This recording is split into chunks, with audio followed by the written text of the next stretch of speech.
and thank you for joining me for this week's episode of I Know What You Mean podcast.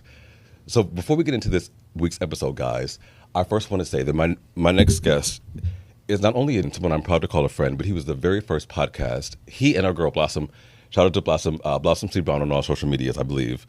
Check her out. But they were my very first podcast feature, and that bitch also went viral. So not only was this person my very first podcast, but I consider this person a really good friend of mine. I knew the day when we were on that set of Ben Shapiro, I knew when you turned that goddamn chair around, I was like, I know that's my people. Then I ran over to you afterwards, and I was like, wait, we have to be friends. And I'm very, very honored and proud that you said yes to being my friend. Ladies and gentlemen, the brave and courageous, the one and only, Shane Ivan Nash. Oh my gosh.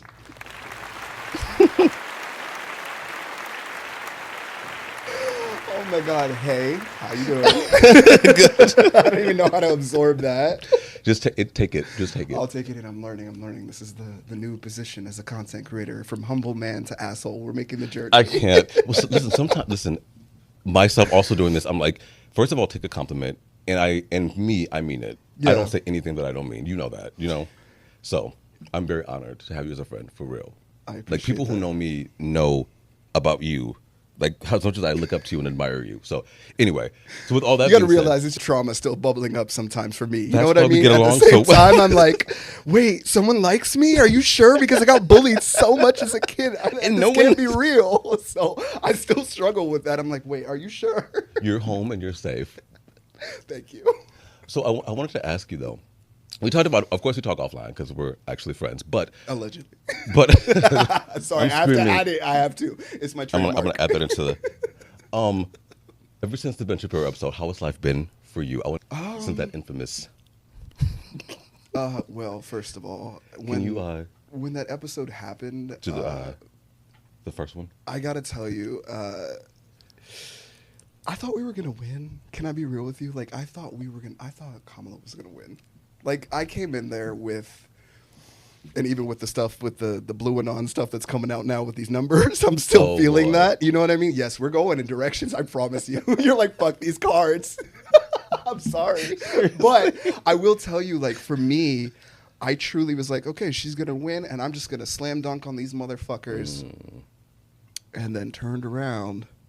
And that didn't happen. And honestly, there was parts of me that I knew everything that was going on politically because of a lot of the work that I do. Sure. And also just because of how I present, because a lot of like problematic white men try to confide in me. And I'm like, oh, so that's what's actually going on the ground. Oh. So I kind of have that tea more than the average bear does. And also I have the empathy of allegedly being a trans person. So I understand being a minority in that sense. So I can see where these white men, when they say this shit to me, I'm like, what the fuck?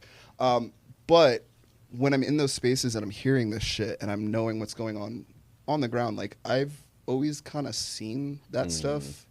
I mean, there's a video of me calling out the head of the LGBT center, 3 years ago, because they did this drag march and it was all about drag, right? They were like, because the bills that were coming out at first were like, oh, it's about a drag ban. Right. And I saw through all of that, and I talked about abortion rights, and I literally there's a video on my TikTok. You can actually see the interaction between me and him on stage in front of the entire, because I couldn't understand how the protest and that much equity and community could just be so blind to what's actually going on politically. But then again, like I've been kind of more tapped in just because of the work that I've done. So I've really tried as a trans man to get that word out with these folks, but at the same time, because I'm a trans man, I still deal with the patriarchy in a fun way where it's like, shut the fuck up still, I still am treated as a woman, even within the queer community. So a lot of that stuff is culminating to that Ben Shapiro moment for me. And then when we didn't win, it broke me in kind of a way, because there was also a lot of the hate that came online that I experienced from that. Like, see, I'd been on the internet for, I mean, you can look at my YouTube. I don't really care about social media. I've only really now tried to do it because honestly, Blossom has been on my ass about it because she's like, you need to do it. She's the best. So yeah, I get it. But like, I've always been like very anti-social media, anti-celebrity, just because I grew up in Scientology and stuff. So I was very, Yeah, see, you don't even know all the teas. Yes, no, but I'll give you the exclusives. No, but I grew up Celebrity Center and all that stuff. So for me, it's always been a turn off. Even though like I was like almost trained to be a kid that was like a performer and all that stuff. That's why that Ben Shapiro moment was also pretty easy for me too, because like I'm used to big stages and doing and making and doing that, because that was also, I will say, I was playing a character in that moment for a purpose, because like gender really is a performance a lot of the time, but they don't think like someone like myself could even achieve their levels of masculinity. And then the ironic moment that happened really, and I think why it went so viral is because people are like, wait a fucking second, somebody with a pussy's more masculine than somebody with a dick. Like that was like, let's be like totally crude about it, 100%. And let's talk to the middle of America about it. That's what happened for people. They're like, wait a fucking second, you mean Dan from Roseanne who's got a pussy, but like Ben Shapiro's curling up inside like a little cockroach and can't handle his own taste of his own medicine? And like, that was fun, but at the same time, as a trans person, like even Blossom and myself, we've experienced like so much hate online, to the point where like it has made me a little bit agoraphobic. I'm not gonna lie. Like I've been recognized in spaces, and I'm like, ooh, am I safe? You know what I mean? I was literally on Santa Monica Boulevard just heading to 3rd Street in my car with my wife, and someone's like, are you in that podcast? And the thing is, they looked like me, right? So I'm thinking like, wait, am I safe, or am I about to get hate crime? Because the weird thing is, and I felt bad too, because I didn't know if they were fans or not, because they seemed like fans, right? They were like really friendly, but at the same time they looked like me, and I was like, wait,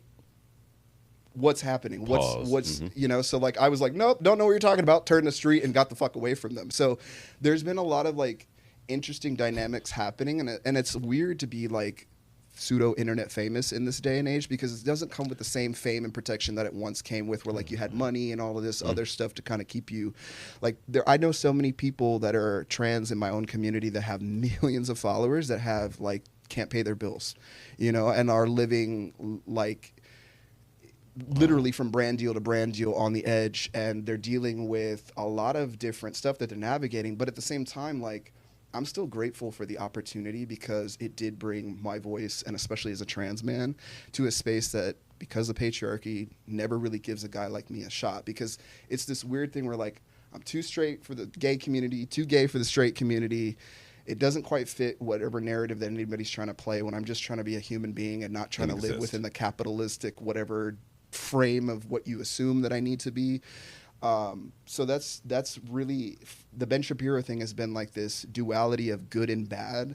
But for me, I still appreciate the opportunity, even though Jubilee's now come out as this right-wing psyop and all that stuff, which I was making those conspiracy theories before anybody else too. I said it way back then, and everybody was like, no, there's still, and I was like, no, there's something here, there's something off. And I knew that from the first episode when I did it with Blair White. I was like, something feels off about it. And like, but I'm still grateful for the opportunity. Like I can still see the nuance in the trans mom's kid that messaged me from Kentucky that's like, hey, you gave my son opportunity to even see himself in the future, and it's like helping him with like suicidal thoughts. And I'm like, holy shit, which then also comes with a shit ton of pressure too. So it's like, it's been a lot. So that's been my base journey from one question, bro.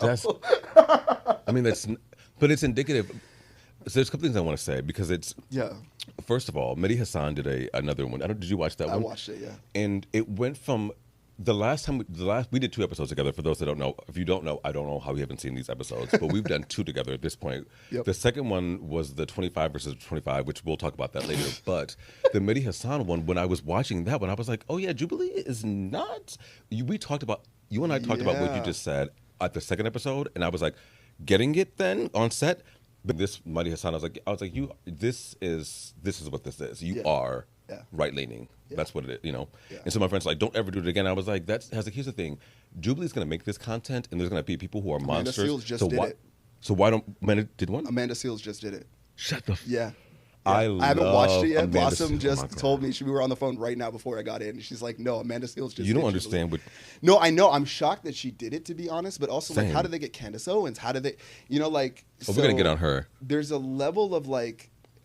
I get why people say don't participate, but like, can I be real with you? Some of those auditions, when they'd let me in, and then I turned around and was like, I'm actually a lot smarter when I got in front of the camera. Oh my God. That's kind of what happened with the Ben Shapiro thing, because I was kind of playing dumb. And you got that phone interview with the producer too, right? Like that little, and they were like asking you a couple questions. I made sure to play dumb in those questions because the first episode I was like, I don't trust you anymore.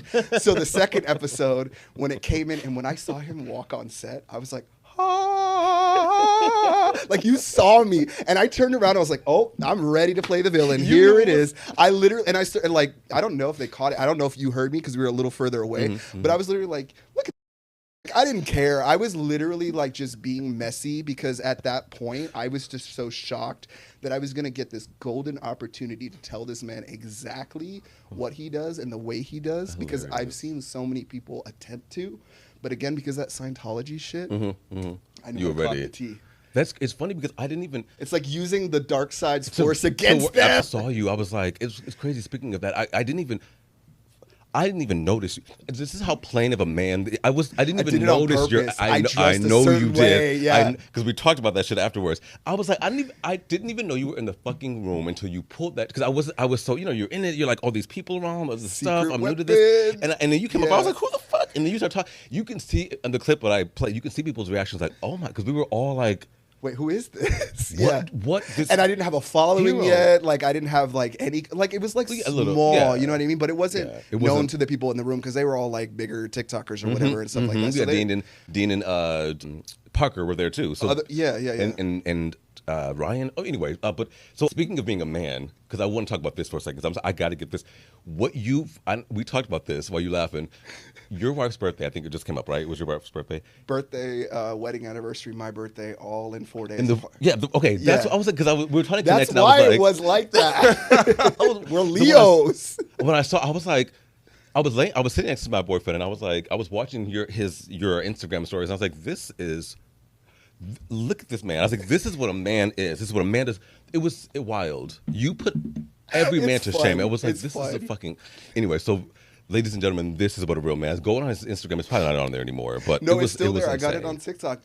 Listen, I took her to Mastro's, and I even had the 10th anniversary printed on the. Oh my God. On the menu. Yeah. No. No. Oh my God. Listen, Mastro's is so good. Oh yeah, I love. Listen, Mastro's. Plug to Mastro's, please. Right, shout out to Mastro's. Please, I want to go back. Oh my God, it was so. Like, if you want a classic, like, because we were actually, here's the cool thing too, is we were going to a bunch of different places around LA. Okay. And we, Mastro's is the spot. If you want to go and take your girl or partner, whoever, to the spot, Mastro's is the spot. Treated well and eat well. Yeah. And it's the one in Malibu. You got to and go a little bit like. See, I might have made the mistake by going a little too late, but also I wanted the restaurant kind of private to ourselves, which we did because there was nobody there really because I went during closing. I saw that, yeah. It was... Right? But if you want a better view, like go around like 4:30 so you get the sunset, so you really get the ocean because it's so like... Oh my God! You went to Coach. You would do. Listen, sir. I was like, she's been with me for 20 years, married to me for 10. She's gonna get some like, you know what I mean, for that. And I always will recognize that, and not as some kind of like weird misogynistic. I own her because like I appreciate this woman so much that I would give every dollar that I have to her, support her in every which shape I could, and to give her that day that we were setting up, like she didn't even fully know what was happening, and that was a cool thing because I took her to Rodeo Drive, and she thought she was just getting breakfast right across the street. Right, whole plan was I'm gonna go take her and buy her whatever the fuck she wants, whatever she lands on, she can have. Right, so we're walking through what's the fucking store she got? It's Coach? No. It's the shoes that I got her first. Damn it, my bad. That's I think they're Louboutins, maybe. I think. No. Those are the red bottom ones. No, the other ones. Jimmy Choo's. Okay, so sorry. I mean, listen. So I see the store, right, and she's also in love with Sex and the City. Makes sense, Carrie. Right. Got it. Carrie right. Mm-hmm. So we walk in. and on the table, and I didn't plan this, okay? I didn't even know. Like, I'm just literally like, I have money, I'm gonna spend it whatever you want. The number one shoe that Carrie wears in the beginning episode, like the famous high heel with like the leopard, whatever. I know the shoe. Okay, so you know the shoe, so it's classic, The right? Blahniks, the shoes. I know. Okay. So they had it in her size, right? So I'm just teasing her and going like, just try it on, whatever. It's your birthday, fuck it, right? Oh my god. So she my goes God. and like walks and does like a little walk, and then I grab my card and I'm just like, because I know how my wife is gonna be. She's gonna be like, "Oh my god, babe, this is so expensive." Blah, blah, blah, blah, blah, blah. And then I like pop on the meta glasses, and I'm just like, "Okay, content time. Here you go," because she wants the content too, because she's trying to grow, and I get her all that going, and I then get it. she comes back and she's like, I cannot believe they have these. And she goes, those are the last pair and they're actually in your size. And I'm like, and like, she's sitting there going like, oh my God, babe, I can't believe I got to wear them. That's so cool. And I'm like, wouldn't it be cool if like you own them? Like that'd be crazy, right? And she's like, yeah, I couldn't do that. And I said, that's funny because they're wrapping them for you right now. And then I'm like, here's the thing though, you need a purse too. So I'm like, well, what kind of purse do you want? Because I just got her a Prada purse, right? But here's the thing. I still got it off eBay because I wanted to be like... You can still start. No. I wanted to still be like... what is it? Economic? Frugal? Not economic. Eco-friendly. That's the word. Because like honestly, sometimes spending like hella money on a purse, and even herself, she's like, she'll feel guilty about it. So I knew if I got it off eBay, she'll actually get it, right? But I still felt like kind of weird like getting it from eBay. So that's why I was like...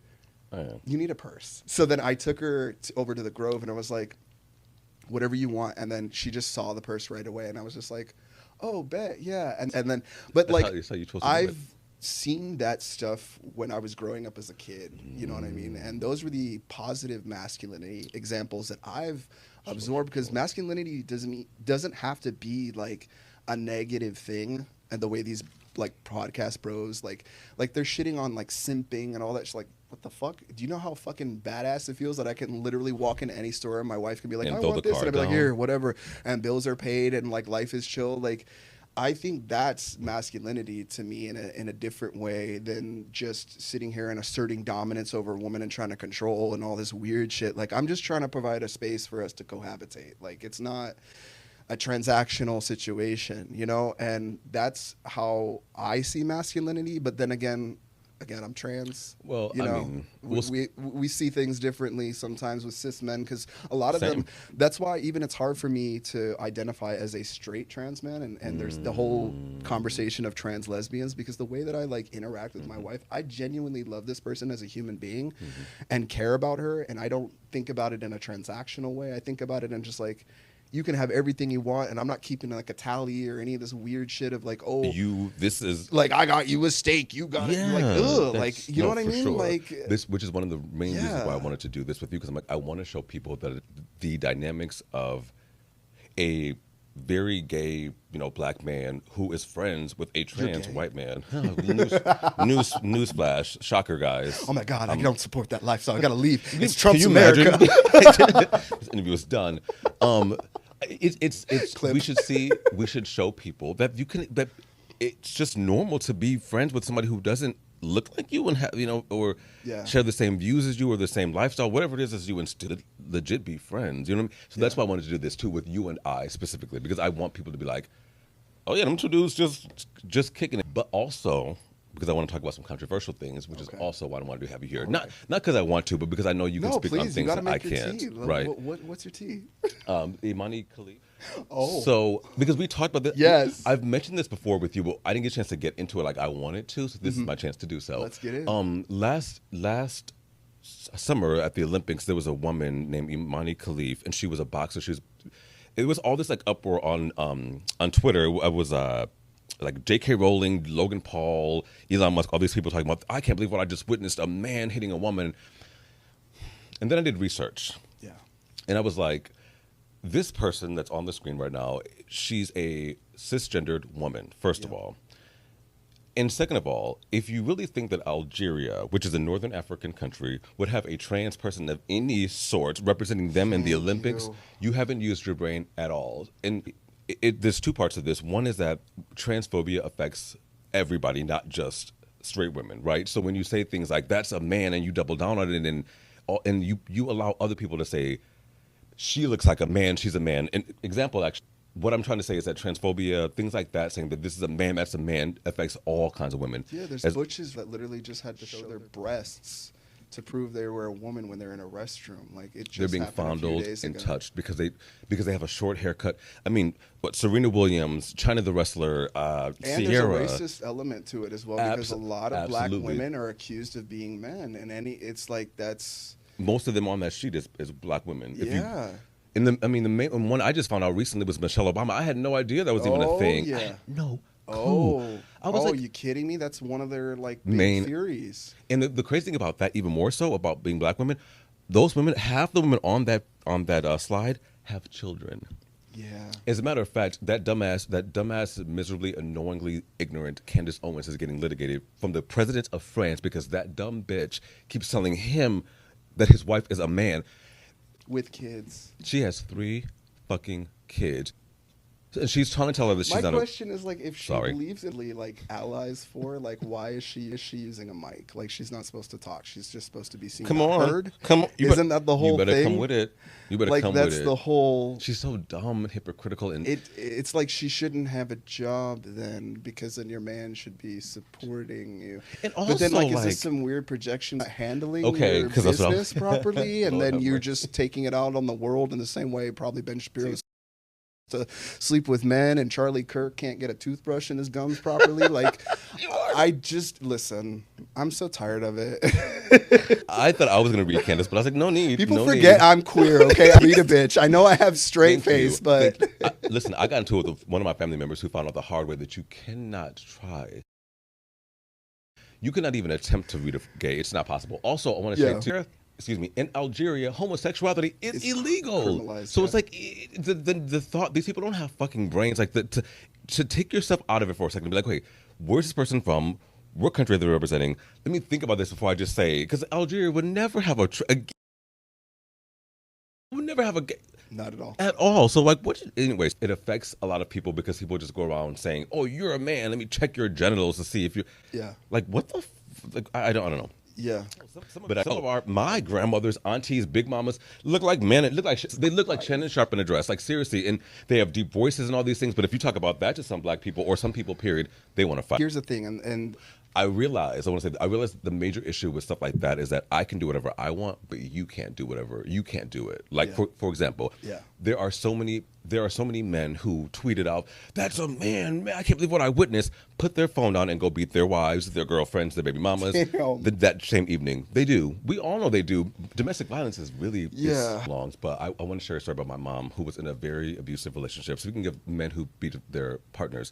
My mom was in a very abusive relationship growing up, and I went to school with like suburban white kids, so they have no idea this story. yeah. I remember 2 instances. One where this man beat my you mother. had to hide that shit too, huh? Fuck. My mom, this one time, he beat her up. She never fought back, but he beat her ass so bad one time that me and my older sister, I was a kid. All I remember is her in the tub, whimpering and bleeding, and me having to wipe her body as she's like in the tub with me and my sister, and she's like crying, and it was like that stuff sticks with you. And the second thing I remember is we were it was a school night, so it was sometime during the week, and the same man. He and my mom had went out. All I know is that we were sitting on the floor playing, as kids, and then I hear like my mom's friend Tanisha and my grandma was babysitting us. All I hear is my mom's friend Tanisha saying, "No, oh my God, please don't hurt her, please don't set her on fire, please don't What set her the on fire." fuck? So as kids, I'm like, okay, and I'm a kid, You're so I like go, what, 7, 8, 9? baby. So my grandma like takes us away till we can't hear what's going on. But I'm a kid, and my mom, so I'm like. Yeah, you my think your birth mom's so I'm fucking like- on fire. So I heard her saying, please don't. This man doused her in lighter fluid. Fuck. He had already beat her up. He doused her with lighter fluid and was going to set her on fire in a park. Imagine hearing that as a kid and then going to school the next fucking day. Yeah. Like that's stuff that I had to deal with, and I somehow survived all of that. Being a big black, and I couldn't help my mom. I couldn't fight this grown ass man as a kid now, but I couldn't do anything with help. So and it affected me a lot. This is the first time in history that I've ever told that story without crying, because every time I think about it, it takes me right back to the kid seeing her in the bath. That shit was not good. It's so. But anyway, Affecting women, yeah. and there's this guy Daniel. That guy Daniel. Do you remember him? Which one? Okay, so Oh, he was in the 25v25 video. He was the guy that was like, I'm a psychiatrist, I'm a therapist, but I don't believe in medic. Do you remember him? yeah. I was Vaguely. like, is he a psyop? So I was like, what? he we Because it felt, he again, is it's back to that Jubilee casting. I'm telling yes. you, it's Oh, I'm intentional, gonna but they're seeing it now. he I interviewed him months ago because he kept talking about trans kids, and I was like, let me get in your head a little bit. So I Yeah. interviewed him. It's in the archives. I'm not sure if I'm going to release it, but he literally said, because he I don't want to dox him. He works at a school. He said what he does. It's on he's himself is what he does for a living. So I'm not doxing him. It's too Anyway, sweet. he works at a school, and I was like, well, what do you think is a bigger impact for kids, or the biggest issue, or in schools? Is it school pow pows, or is it kids transitioning? His dumb ass said it's kids transitioning that's more of an issue for society in schools. I was like, the fact that you work for school and you think that makes me very sad. And also, I hit him up in the DMs because I was like, I'm gonna do a reaction video to you because you've been tapping on the shoulders of my trans brothers and sisters, so I'm at your neck now. So I sent him a DM to be like, hey, just to warn your ass, this is what I'm gonna be doing now. Yeah. He responds and goes, and this is what makes me so fucking pissed about these people. He's like, I don't even do politics anymore. I have to work 2 jobs. I'm busy. I don't even keep up. So I was like, you went online. You have thousands of views about being disparaging about trans people, and now that it's inconvenience for you and it's not a hot topic, you want to back off. I was like, no, the damage has been done. Nigga. You can't talk about gays and trans and all these people in the ubiquitous community and then be like, oh no, I got to work 2 jobs now. This is too. I'm just too busy for this. No, you put this to the doorstep. Now we're here. Yeah. And that's what makes it so bad about him. I'm like, you can't just be like. It's like they don't give a shit about the influence and the consequences of their actions. In the same way, some of these TikTokers that were sitting here saying "Don't vote for Kamala" are turning around like, "I didn't have influence." It's like, The fuck are we? Yes, you did. Whether or not you want to admit it, you did. know? We all have influence over somebody or something, right? yeah, that's why I wish more trans mask individuals did get to talk about trans issues more, and it didn't focus so much on trans women. And I think the reason why they focus on trans women intentionally is they're creating that villain narrative. Because if you really want to have a conversation about both sides of the community, like, okay, let's say all of the things that are going on, and we're going to go back to when I was a kid, when there was not the advocacy X, Y, and Z. So I was a super big kid, and Well. I was perceived as male in my schools by my teachers. I was bullied. I dealt with all of the things that come with everything of what they're saying that these kids are dealing with now, but it was just on the opposite coin. And it's like there's been acceptance of masculine women, of trans men. And to me, like, quite frankly, like, trans issues for so long wasn't such a big issue until trans men really started to hit the radar. And I look at it with two things that are going on. Like, we've got the government right now that is like upset about the white population. Like there's that, and I know this is going to sound like all over the place for Jesus people, but Christ. I promise you I'll bring it home. You've got abortion rights connected to that simultaneously, right? Talk to us. So you've also then got HRT access being taken away. So someone like myself basically could cease to exist, and future generations of someone like myself could cease to exist because trans men, again, in order to get like the hormone kind of beard to a level of, I hate to say the word, Go but ahead. passing, you know what I mean? To safely navigate society so people, don't clock you in that space. That could all be instantly taken away, and then we're just seen as incubators. You've got women's rights being taken away. It's like all of these things that are happening simultaneously when it's just like a combination of like the old guard patriarchy realizing they've lost control of a lot of stuff, of the culture war. With everything that's going on TikTok right now, I've got so many people that are like, I don't know why all this conservative content's being pushed to my FYP when meanwhile, like, that didn't used to be like that. Remember when TikTok shut down? It's just like maybe like right before the big shutdown, the first one where everybody's like, oh my God, it really shut down for like a day.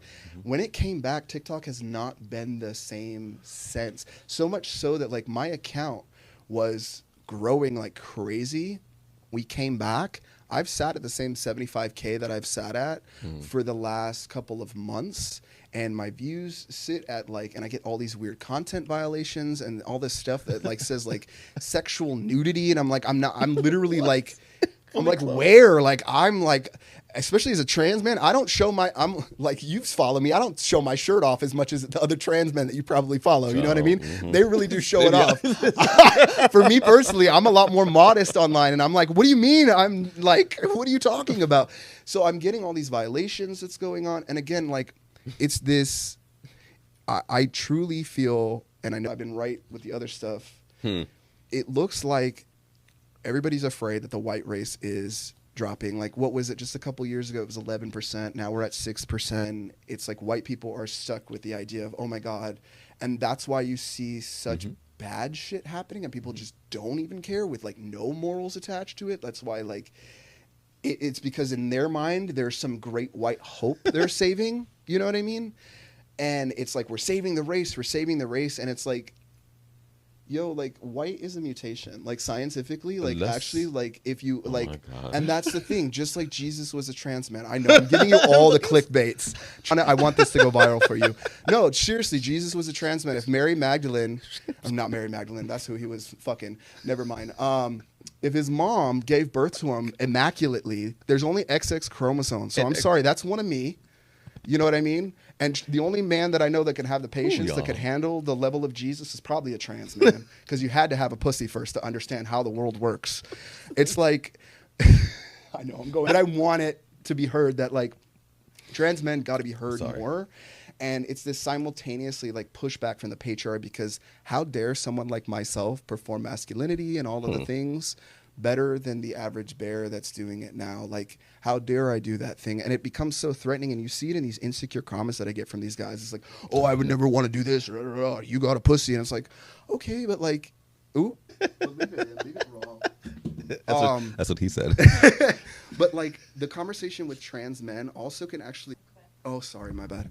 The conversation with trans men can actually even bring in some conversations. And I know this is kind of scary, because I get scared of these conversations of like, there's like men's rights activists, right, that have popped up, and then they're like the Charlie Kirks of the world, and like, oh, these fragile men, and then and all of this. Jesus Christ. Now, with what I've experienced in my lifetime and the duality that I experience, it's this weird thing where it's like everything has a grain of salt of truth to some of the experiences that they also experience too, especially as men. You know, like, I can tell you that in the role of a man, there were things that I wasn't necessarily prepared for, because I was not told that that's what men had to deal with, to be honest. And there are some privileges. But then also, I get so afraid to have these conversations, because if I drop that sound clip, then all of a sudden the Republicans and the manosphere and all the weird toxic fucking people are going to be like, oh my God, yeah, I'm validated, I'm right, and women are wrong. Because at the same time, like, I also recognize that it's all men, or it's no men till it's all men, because of the violence that I've experienced from men having a vagina. Like, it's like, so I'm living in this world of like, I get to see the shitty end of both sticks in society and go, hey, that's fucking hard. Hey, that's fucking hard. I can see where you've landed here. A lot of the stuff still, even with men, there's a lot of entitlement shit and a lot of like boy moms that kind of fuck up society, to be frank, like in some weird toxic thing. And then they grow up and then they have these expectations of women, and it's all that shit. But at the same time, I've also seen like really horrific things happen to men, and the expectations happening to men.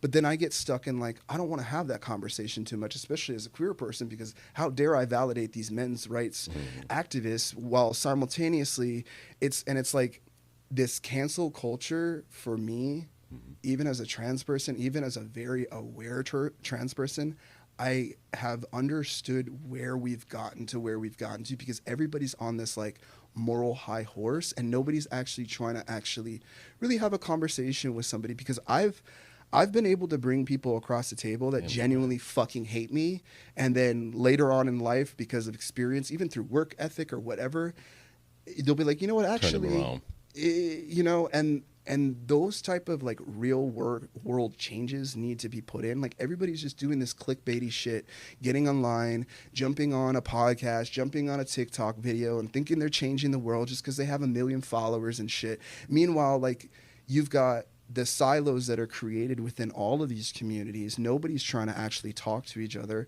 And I've tried my entire career to try to like hear somebody out, but also still have the boundaries of the other communities that I represent in the same time, because like we are all humans, we all experience shit. Like it can get really painful to sit there and be constantly invalidated in so many different ways, but then also understand like there's a reason and why that this is happening. Like men's rights are so upset that all of this is happening, but it's also because women's voices have been silenced since the beginning of fucking time. Like were like, again, someone like myself existing and trans becoming such an issue is still related to women's rights. It's related to abortion rights. It's related to privacy and healthcare. My entire existence, I feel like, is one of the most American existence in possible in history. And that's the thing that confuses me the most, because for me, like, I am living my true freedom. I'm not harming anybody. I'm not hurting any, like, I'm just trying to like build a family, build a business, have a good time, create good experiences as a human, go to the beach, have good meals, you know, like but the thing is we all sound like each other and nobody's listening. Everybody's just listening to talk, but they're not listening to like to hear what the other person is trying to say. And even I catch myself making that mistake, you know? You said we're all human. Sorry to cut you off. No, please cut me off. I've been talking a lot of shit. I appreciate it. I love it. We're all human, and that's we're all having a human experience. There was this guy, I stumbled across him. His name is Jeffrey Mead. I'm not giving him much attention, but he said, he posted like a TikTok video explaining, he's a black man, and he's saying, so for all the black people out there, back in the 1860s, I want you to take a wild guess at how many white people owned slaves. It was 1.4%. So my black ass did a Google search of what 1.4% of the white people in America in 1860 was over 500,000 people. So I'm like, that's you say 1%, and it's one white person owning a black person is too much. So this 1.4% makes white people feel. It's supposed to make you feel good. Like what the? It's like they look at the statistics and somehow like explain in a way that the people that are within those margins don't matter. What about the loss analysis? It's again, it falls into like a capitalist mindset of just like, well, you know, you win some, you lose some, and we get a higher percentage of wins that we can. But then like the losses now, even in society where we're at now, the losses have become so traumatic that like even white people are going, oh shit is wrong. Like going back to what we were saying about the whole like transphobia thing is like the kids, right? People have this assumption that anybody in the Lubbock Water community, it's easier to say Lubbock Water than say all the letters. But anybody and I can say that because whatever. Because you're gay. Correct. We just found out in this interview. Well, we just found out 30 minutes ago that I was queer. If they're always like my kids, and I'm like, you know what? Your kids are fucked up because what's going on in your household. Your kids aren't fucked up because they see a gay or a trans person on a television show. Whatever you're doing in your house is fucking your kids up. Yeah. I was a child once living with straight parents, and that's why the way that I am now, because I had straight parents who didn't know what they were doing all the time. So this notion that we're the ones doing it is literally not true. All the gays and trans, if we weren't here, do you know how goddamn boring it would be?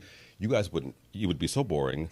We're in charge of, we are in every single element of this planet, everything, whether or not you want to accept it or not. Yeah. I mean, myself personally, I'm very proud to be I'm very proud to be a black and gay man. I really don't care if it bothers you. I want to say I'm educated. I'm well traveled. I am a many a first in my family. You know, being a black queer man. So all this crazy notions that we're just like devalued is just not correct. Because I bring a lot of value, and dare I say, I bring more value than many straight people that I know. Yeah. With children.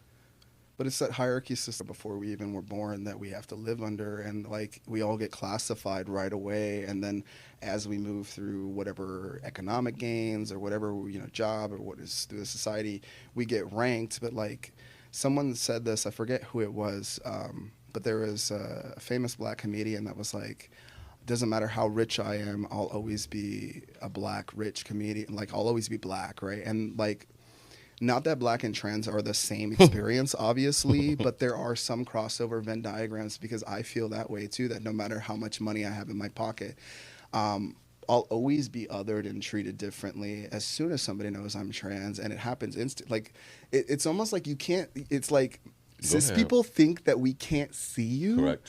Like it's like think we're we don't dumb know. or some shit, Correct. and they infantize us, especially trans guys. Like I literally see your eyes shift when you like change, and I'm like, oh wait, oh so You can now you see me as a fucking see woman. it. Bet. Okay, so things are now, and it's like the audacity and entitlement that cis people kind of have into the space of just thinking they're not being seen, but think they know everything that's going on, but then cannot deal with like someone actually pointing out some of their own imperfections and shit. It's this weird like dance that a lot of trans and cis people are like constantly like in this battle of like, hey, how do you not see what the fuck you're doing over there harming me? It's like, oh well, I'm oblivious to it And harming you. it doesn't affect you know exactly, because like again, back to the Amani Khalif situation, I mean, with the way that she was treated, and the reason why even advocacy for me has been as easy as it has, because I can also really relate to trans women, is as I grew up, before I knew what trans was, because again I was really isolated in the Scientology stuff, so they didn't tell me shit, even though like it was like whew, it was obvious, like whew, my nickname was the man, okay, like literally teachers called me that, but like I had your hands are too big, you're for femininity, that I was being pushed into that box, even though I didn't personally aspire ever to be pushed in that box, but that box was definitely pushed on me, right? So I can always relate to the way that trans women are pushed into these boxes. And then it's like, but cis women experience that too, because the insecurities that even my wife will feel, she'll be like, oh, well, you know, I wish this was bigger, I wish that was smaller, I wish whatever. And then like even the women that I'm friends with, they'll, you know, it's cis or trans, it's like I'm friends with both, and it's the same fucking conversations. It's literally like, oh girl, my skin is not doing well, and they're like, oh, it's literally like the same situations. And I wish that a lot of cis women would also realize that like trans women could be some of your biggest allies when it comes to what's going on. They are your biggest allies. But they don't see it. Correct. They literally create this idea of like, oh my God, penis, it's gonna, and here's the thing, I'm a survivor of SA, and there's even, you know, I can also understand the fear of a penis, but like at the same time, it's like, you've got to work through that trauma yourself. You can't project that on society Correct. in a way where you're now making the entire world suffer just because you had that experience. Like, I want to validate those experiences because those experiences are valid. Like, I still have fears. Like, oh, God. like quite frankly, like going around and being around gay men because it was a gay male that did it to me. Yeah, that can be rough. Yeah, no, you know what I mean? Yeah, and especially because gay men can be really entitled to trans men. They're still men. Yeah, and then here's the crazy thing. Straight men are afraid of gay men because they're afraid that what they do to straight women, they're going to do to them. So it's all of this like shit. You know what I mean? Absolutely.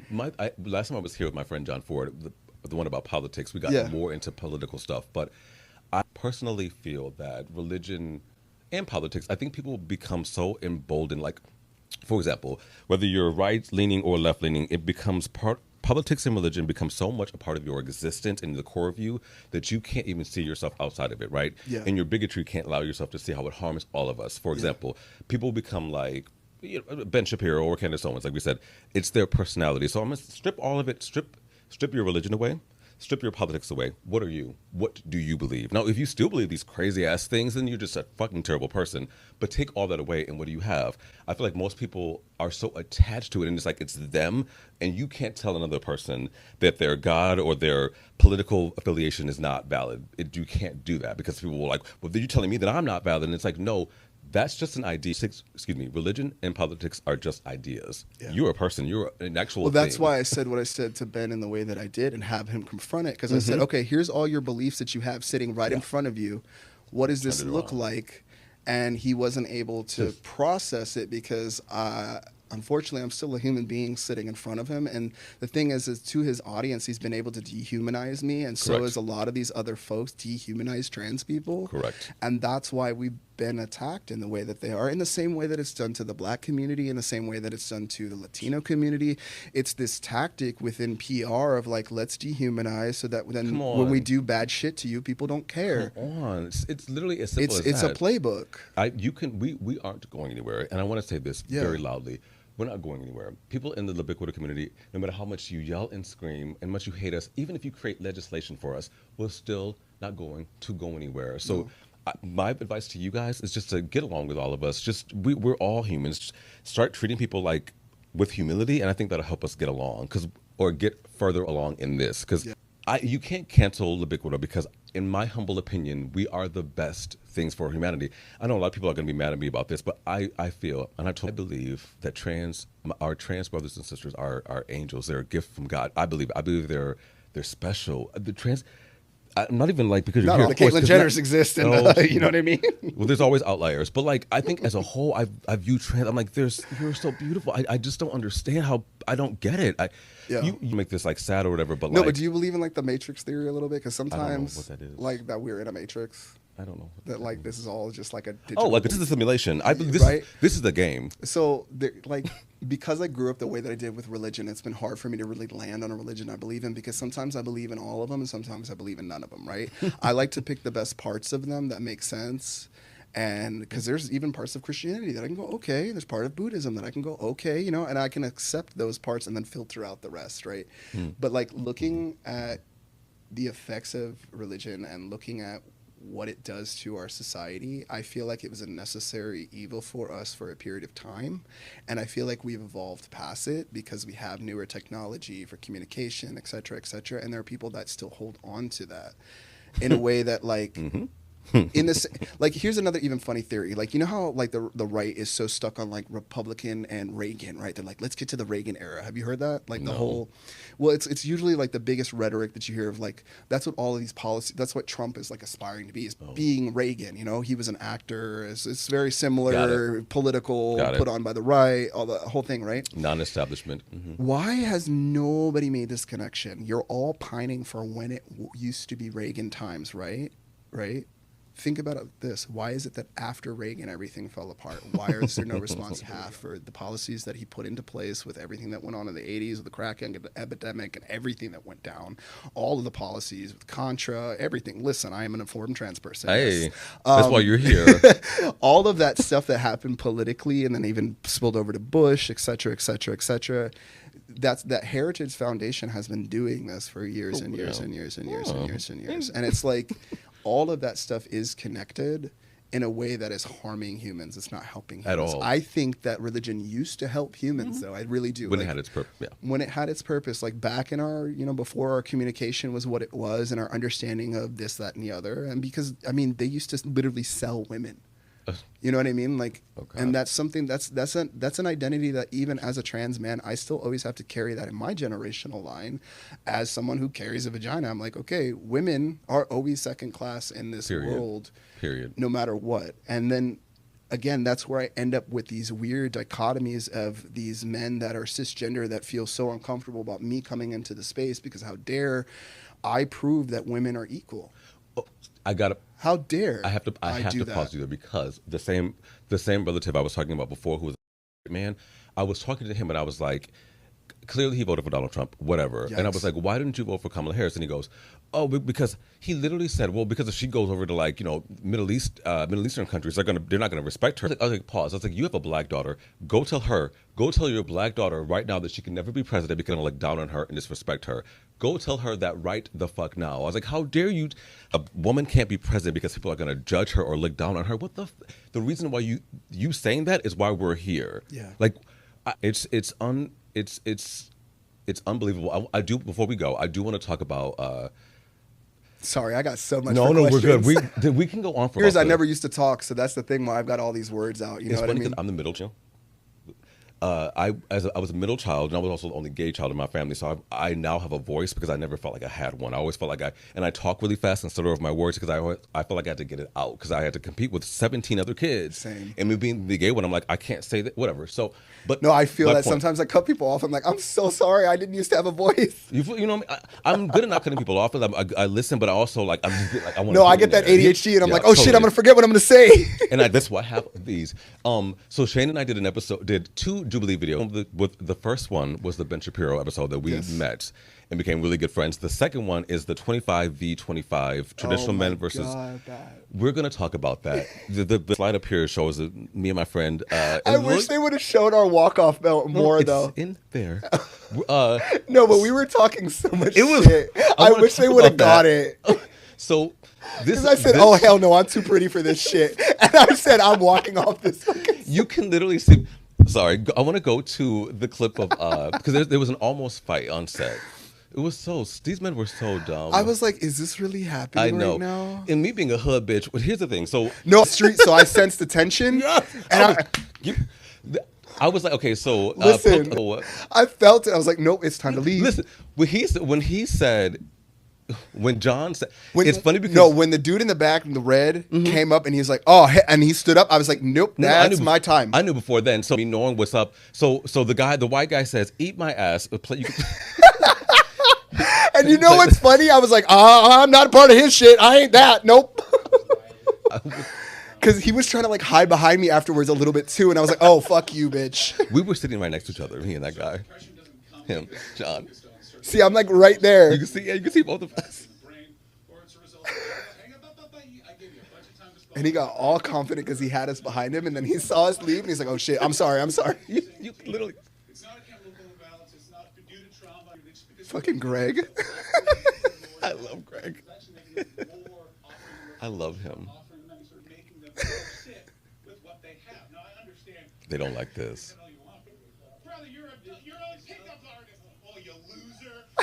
You can literally see me in the background. Yeah, when he stood up, that's when I knew. The chairs. That's when I knew. Someone said chairs. I was like, nope, gotta go. You're not gonna hit me in the face with the chair. You can see, I literally am walking up. And I'm smiling. We said, "Nope, I'm too pretty for this shit." I was a kid. I love that you got the Zoom. I love that you got the Zoom. I told you. Oh my God, I'm dead. And then he comes and tries to hide over next to us, and I said, "Oh fuck no!" And you see you like a Boston over there, just like a boss. I was like, what the fuck is going on? In my head, I said, "If I get hit, I'm making money." That's what I said. I said, "If somebody hits me, I'm suing the shit out of these people." If I get hit,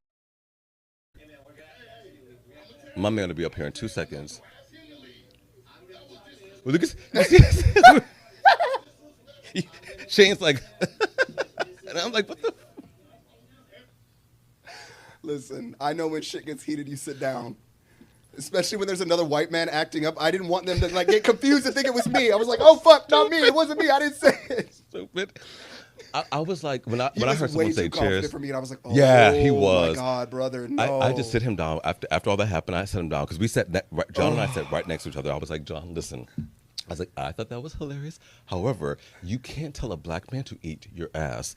You just can't do that. Really White can't. people talk. We say things differently. Yeah. Like fuck off, or like, you got to hear, get out of here with that bullshit. That's how we talk. It's White different people when don't it's on talk camera like, too, correct. and the way that was going to be broadcast. Like, He come didn't, on, uh-huh. he needed to know that was not cool. That was just, oh my God. It was also it was very sad being in that room because much like we talk about transphobia or like homophobia, whatever. Especially the very end of that episode, I literally wanted to just throw the chair at that fucking one dude. But go on. The things that those men were saying. First of all, the prompts were dumb. Men can't wear skirts. But it was like these men, and not only do these men think this way, but their wives think that way, and their wives allow them to. Some men were proud that their wives thought that it was. I was like, this is humanity in a nutshell, and I can't deal with this. Yeah. For much longer. Understand how and the reason why I didn't stand up for any of the prompts, to be honest, because like you said, some of those prompts, they all just felt like a setup. They were. So the time that I grabbed the mic, like to have that conversation, I was like, so yeah. Okay. So the conversation that I had with him and like hearing everything that's going on in the set, and I'm just like, okay, here's my moment to say something, to call him out.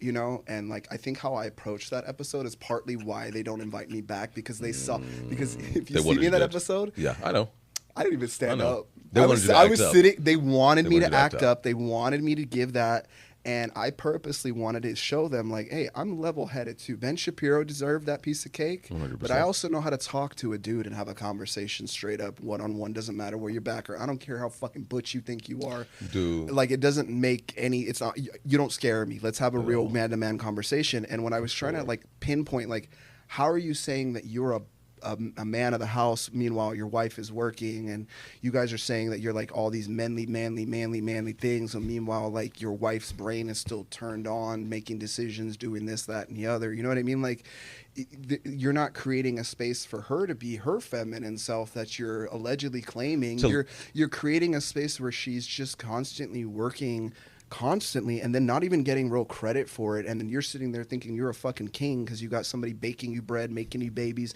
and not talking shit to you. Meanwhile, like, that woman's probably crying in the corner and fucking, you know what I mean, doesn't Sad, feel, depressed, you know what I mean. And even if she's able to disassociate and she is finding joy, or that is what she loves to serve, like, how do you not want to like that one ballerina farmer, whatever, that got the egg apron for like an anniversary. Yeah, this dude's got millions of dollars.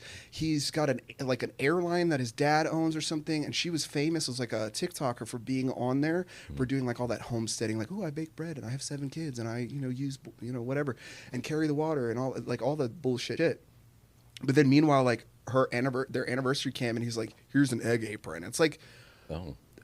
Why, like, what I did for my wife, you know what I mean? Why are you not doing that shit then? Like, that's like my thing too is like, my wife and I, we are actually super traditional too, and it happens kind of naturally too, because like, I personally like to do those old school traditional roles, but I also understand my role as a man that, like, I have to pick up slack and do shit as a man that the average modern guy is not willing to fucking do. But then they I don't have issues with like, oh my God, like, my wife's not cooking for me type of shit. Like, if anything, like, sometimes I'm like, baby, this isn't 1950s. Like, what are you doing? And I'm like, what happened here? The feminism went too hard. We you know what I mean? Like, even as a gay man who is only going to be with men. Yeah. Listen, I told my partner all the time, I'm like, listen, I'm a man, right? Yeah. I know how to cook, I know how to clean, I can fuck, I can do all the things, right? But if a bitch comes at you or a man comes at you, I'm fucking them up. Like, the man comes out of me, whatever. Yeah. But also, speaking of men and being a real man, I want to say this too, because I don't think you know this. You do know this, because end of the second Jubilee thing that we did. Yeah. There was a guy there. He was awesome, but he was like, man, I wish we had a trans man here. And I was so fucking happy because he had no idea. He saw you though, exactly, but he had no idea. So many people had no idea that you were. Because the only people that knew recognized me from the other viral clip, and then they were like giddy and cute with it. Mm-hmm. Yeah, like the one on the red side that was like, "Hey, I'm a fan." I was like, I'll never forget that, because like, not you trying to be all hard and shit, but then you're being like, "Listen, I know I'm on the other side, but I'm still a fan." I was like, baby. But moments like that is why I will go on Jubilee, is because maybe my style might be getting through to the manosphere in a way that a lot of, because I've seen a lot of like the liberal media that has gone on, and it really has focused on a lot of feminine sides of the queer community, because of stuff like Tom of Finland and shit from back in the day, where it was like white gay leather fucking bullshit. Mm-hmm. So they went to overcompensate, and now there's like, you know what I mean? And no, it is. It's an overcompensation. Like, the pendulum just keeps swinging, when like people need to realize, like, stop swinging the pendulum, just put it in the middle and try to find a way for folks to actually get, services and access and human fucking decency and shit. Civil rights. I mean, why are we literally talking about gay marriage right now? And that's the other fucking thing that I'm so fucking pissed off. And to end this episode, how dare the gays for Trump and all you motherfuckers that sat there and said not to worry about it, when us trannies got on camera and said to you, they are coming for you too. And yes, only we can say tranny, just so you know. Period. Don't you fucking say it. It's kind of like the N-word. You can't say it unless you're, so there's just, but anyways, we have literally been telling you this is what's happening, and as someone who has got hypervigilance and can see the patterns and all this stuff, the abortion rights, the interracial marriage now that they're coming for, gay marriage that they're coming for, all of that stuff is connected to the white population that is dwindling in America, and folks are trying to make that correction. And that's why all this shit that's going on, people just don't even have a heart and soul for it. Yep. Like, they just don't care, because in their mind, they're like, we're saving the race. We're going to, harm all these people, and we'll deal with it in the long run. And all that weird shit because they're gonna get their Christian dominance back to the 1950s state and the Ronald Reagan shit. Meanwhile, it's like all of those dudes like Ronald Reagan who signed all the shit that fucked up the economy, that got us to where these white men are like, well, I have to work 2 jobs and this is why I'm Republican, because fuck the trannies, because to take my money. Like that whole circle has been created for you to point inward when you're not realizing it's like these people that have all this money that have been manipulating all of these classes and putting us in these positions to be fighting inward, and it constantly removes like class consciousness from where we are, because like that's where we're gonna actually meet. But the horrible thing is racism also fucks it up, because white people are like, how dare this person ever have the same shit that I do? Like, I don't get that. Like, just get your fucking piece of pie and move the fuck on. And move on. Like, why are you looking back at what slice someone else is getting? Are you happy with your slice?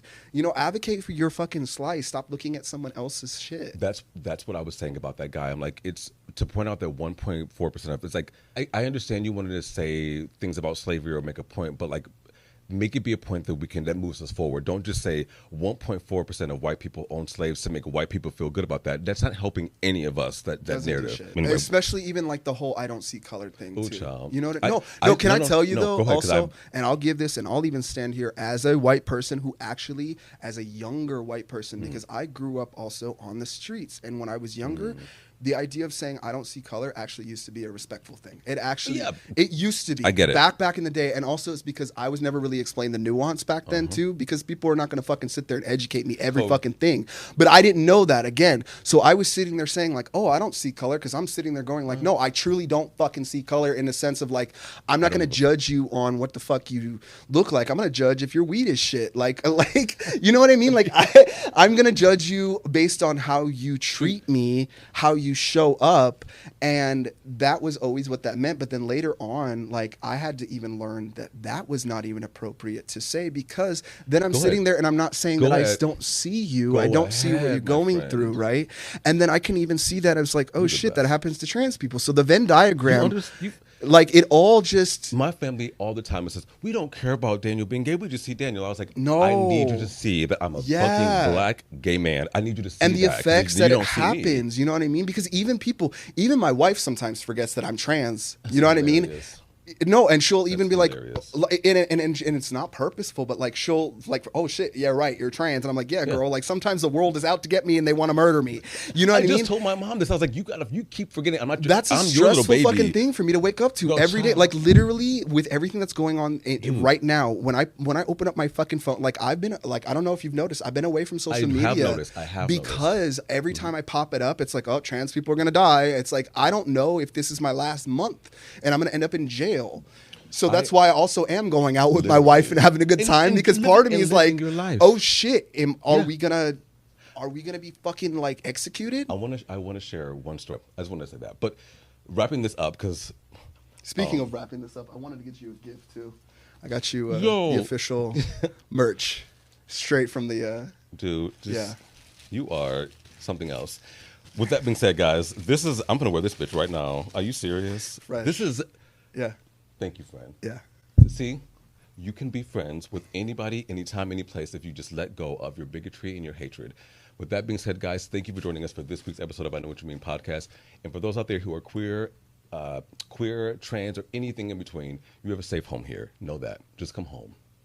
Thank you, guys. I'll catch you guys next time. And thank you, Shane, for joining me. Of course.